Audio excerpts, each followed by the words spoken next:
والصلاة والسلام على سيد المرسلين محمد وآله وصحبه أجمعين ومن تبعهم بإحسان ودعا بدعوتهم إلى يوم الدين. أما بعد فأعوذ بالله من الشيطان الرجيم. بسم الله الرحمن الرحيم. إنا نحن نزلنا الذكر وإنا له لحافظون. وقال صلى الله عليه وسلم: يقال لصاحب القرآن إذا دخل الجنة اقرأ واسعد، فيقرأ ويسعد بكل آية درجة حتى يقرأ آخر ما عنده. وقال: يقال لقارئ القرآن اقرأ ورتل كما كنت ترتل في الدنيا فإن منزلتك عند آخر آية تقرأها. محترم حضرات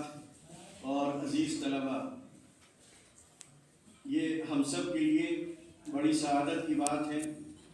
کہ آج کے اس پروگرام میں شرکت کا موقع ملا. وہ پروگرام جس کی نسبت قرآن کریم کی طرف ہو، اس سے بہتر کوئی دوسرا پروگرام نہیں ہو سکتا. اسی طرح اس پروگرام میں شرکت کرنے والوں سے بہتر دوسرے شرکت کرنے والے نہیں ہو سکتے. یہ اللہ تعالیٰ کا ہم سب پر بہت بڑا فضل ہے کہ اس نے یہ موقع دیا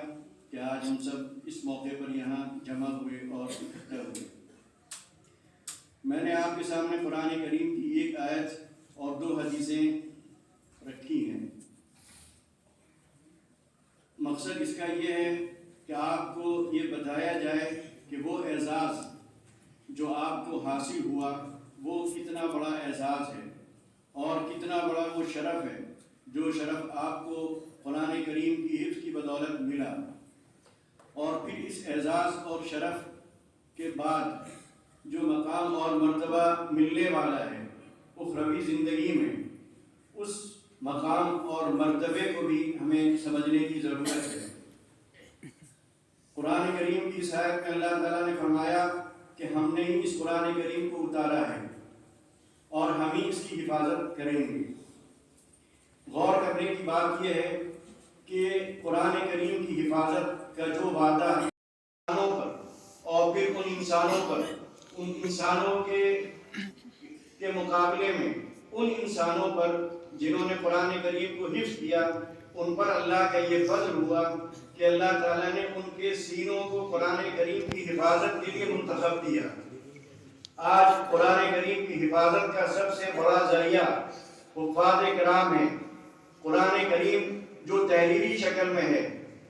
اس میں تحریف کر کے کئی بار یہ کوشش کی گئی کہ قرآن کریم کو محرف چھاپا جائے، اس کی طباعت کی جائے، اور یہ کوشش کی گئی. لیکن قرآن کریم جو سینوں میں محفوظ تھا، اس محفوظ ہونے کی وجہ سے وہ کوششیں جو اسلام کے دشمنوں نے کی وہ ناکام ہو گئیں. تو ہمیں شکر ادا کرنا چاہیے اللہ تعالیٰ کا کہ اپنی تمام مخلوقات میں اس نے ہمارا انتخاب کیا، یعنی انسانوں کا، اور پھر انسانوں نے آپ کا انتخاب کیا قرآن کریم کی حفاظت کے لیے اور آپ کے سینوں کو چنا.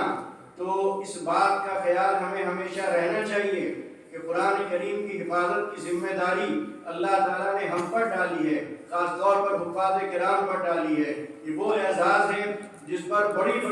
اللہ تعالیٰ کی مخلوقات رشک کرتی ہوں گی کہ یہ اعزاز ہمیں حاصل نہیں ہوا، یہ شرف ہمیں نہیں ملا جو ایک چھوٹے سے گوشت پوش کے انسان کو اللہ تعالیٰ نے عطا فرمایا.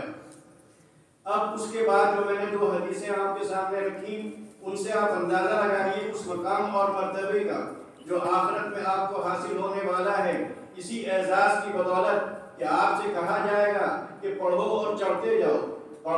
ترقی کرتے جاؤ.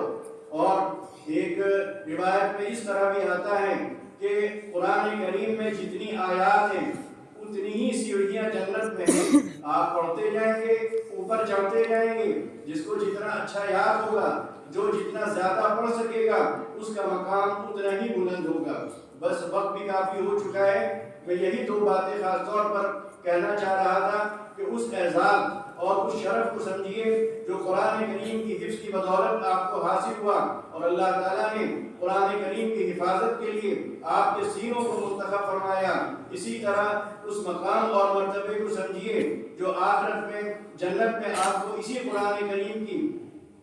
حفاظت کی بدولت ملے گا۔ بس ہماری اور آپ کی ذمہ داری یہ ہے کہ حفظ کو ہم نے کر لیا، لیکن اس حفظ کے نتیجے میں جو اور دوسری ذمہ داریاں ہم پر عائد ہوتی ہیں، ان ذمہ داریوں کو پورا کرنا یہ بھی ہمارا فرض ہے، کیونکہ جس طرح ایک آدمی حج کرتا ہے اور حج کر کے جب واپس آتا ہے تو لوگ اس کو دوسری نظر سے دیکھتے ہیں، پھر جب وہ غلطی کرتا ہے تو لوگ یہ کہتے ہیں حاجی صاحب ہو گیا آپ یہ کام کر رہے ہیں، حاجی صاحب ہو گیا آپ یہ حرکت کر رہے ہیں، ابھی آپ حج کر کے آئے ہیں اور یہ آپ نے کام کر دیا۔ اسی طرح معاشرے میں اور سماج میں حفظ کرنے کے بعد آپ کو دیکھا جائے گا، اور اگر آپ کوئی غلطی کریں گے، کوئی نامناسب بات آپ سے سرزد ہوگی، کوئی غلط کام آپ کی طرف اس کی نسبت کی جائے گی، تو لوگ پھر کیا کہیں گے؟ لوگ آپ کو تو کہیں گے، ساتھ ساتھ حفظ کو بھی نشانہ بنائیں گے، اور آپ کی اس گناہ کی یا آپ کے اس جرم کی یا آپ کی اس خطا کی نسبت سوچئے کس کتاب کی طرف جائے گی۔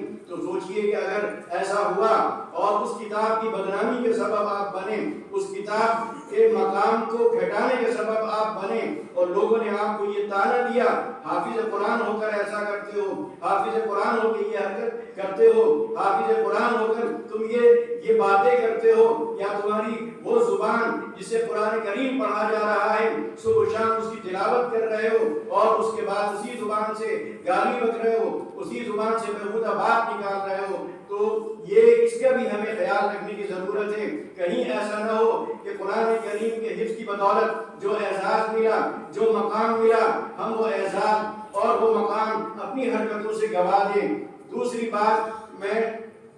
اس موقع پر اساتذہ حضرات سے یہ کہنا چاہوں گا کہ ایسا بہت ہوتا ہے کہ ماں باپ ایک نیت کرتے ہیں، بڑی اچھی نیت ہوتی ہے کہ میرا بیٹا حافظ ہو، انہوں نے تو ایک نیت کر کے آپ کو بھیجا، لیکن وہ بچے جو یہاں پڑھنے کے لیے آئے اس میں سے بات بہت چھوٹے ہوتے ہیں، ان کی بات تو میں نہیں کرتا، لیکن جو بڑے ہیں، بالغ ہیں، ان بچوں کو بھی یہ سمجھانے کی ضرورت ہے، چاہے ان کے والدین سمجھائیں یا اساتذہ کرام سمجھائیں کہ تم کس مقصد سے گئے ہو اور کتنا بڑا ثواب ہے، ایک ایک حرف پر 10 نیکیوں کا وعدہ ہے۔ تو اگر بچوں کو پہلے سے ان کے ذہن میں یہ بات بٹھا دی جائے کہ یہ تم ثواب حاصل کرنے جا رہے ہو، تم جو پڑھ رہے ہو تو وہاں پر نیت بھی تھوڑا سا کر لو کہ ایک ایک حرف پر 10 نیکیوں کا تمہیں ثواب ملے گا۔ تم مدرسے آتے ہو، درجے میں بیٹھتے ہو، 2 گھنٹے 3 گھنٹے لگاتار تلاوت کرتے رہتے ہو، لیکن اگر تم نیت کر لو ایک ایک حرف پر 10 نیکیوں کا جو تصور ہے وہ تمہارے ذہن میں رہے، تو تمہیں پڑھنے میں ثواب بھی ملے گا، برکت بھی ہوگی، خدا کی رحمتیں بھی نازل ہوگی، اور تم جب یہاں سے پڑھ کے لوٹو گے تو نہ جانے ثواب کا کتنا بڑا ذخیرہ تم یہاں سے لے کر لوٹو گے۔ اور اس کے بعد ایک فائدہ یہ بھی ہوگا کہ جب طالب علم درجے میں بیٹھ کر یاد کرے گا اور ثواب کا اسے خیال ہوگا، تصور ہوگا، تو یقیناً اس کے اندر ایک جذبہ پیدا ہوگا، اس کے اندر ایک کیفیت پیدا ہوگی، وہ شوق سے یاد کرے گا، وہ جذبے سے یاد کرے گا، اور انشاءاللہ جو کام وہ 3 سال میں کرتا، اگر وہ شوق ہم اس کے اندر پیدا کرنے میں کامیاب ہو گئے اس طور پر کہ تمہارا یہ پڑھنا بڑا مبارک ہے، بڑا اس میں ثواب ملنا ہے، ایک ایک ہر پر 10 نیکیاں ملنا ہے، تم ایک ایک پارہ سناتے ہو، 2 پارے سناتے ہو، تو نہ جانے تمہاری اتنی نیکیاں ہو جاتی ہیں کہ ان نیکیوں کو تم شمار بھی نہیں کر سکتے۔ تو اگر وہ جذبہ ہم پیدا کرنے میں کامیاب ہو گئے، وہ شوق اس کے اندر پیدا کرنے میں کامیاب ہو گئے، تو وہ بچہ جو 3 سال میں یا 2 سال میں حفظ کرتا ہے، مجھے یقین ہے کہ انشاءاللہ وہ 1 سال میں حفظ کر لے گا، اور نہ صرف یہ کہ حفظ کرنے میں وہ کامیاب ہوگا بلکہ اس کو زیادہ بہتر طریقے سے یاد رکھنے کی بھی کوشش کرے گا، اور جب وہ اچھی نیت کے ساتھ وہ عمل کرے گا تو اس کی زندگی میں بھی تبدیلی انشاءاللہ آئے گی۔